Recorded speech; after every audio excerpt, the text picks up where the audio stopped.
what had happened that led up to the story that we read from the gospel this morning was that the Pharisees were complaining about one of the minute laws in the Jewish law, which said that you needed to wash your fingers in a certain way before you ate any food.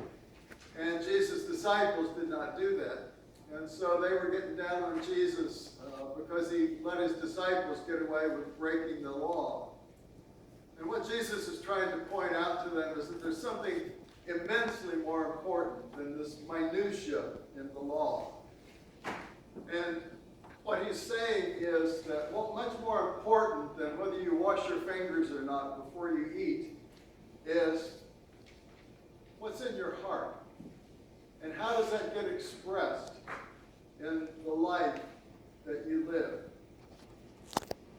When I began this week to ponder that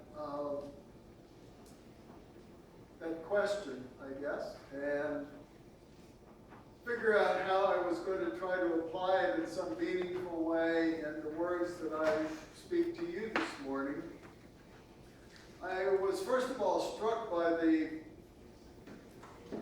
way in which we so frequently use the word heart in many of the idioms that we use in song titles, book titles, movie titles. It really is kind of mind-boggling. There are more than 150 songs, for example.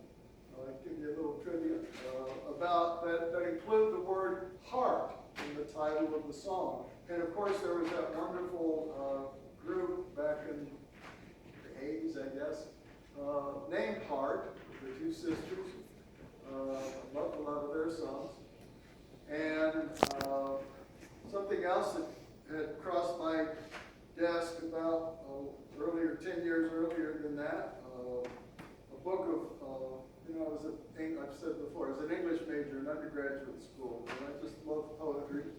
And there was a book of poems, actually one in a series of books of poems written by Vietnam veterans called Winning Hearts and Minds. And I thought of that. I ran across the Peanuts cartoon, or it's actually probably not a cartoon, but it has the cartoon character of Peanuts in it. It's probably not big enough for most of you to see. I can barely see it. But it says, we can remove flags and symbols all day long, but it's the hate in people's hearts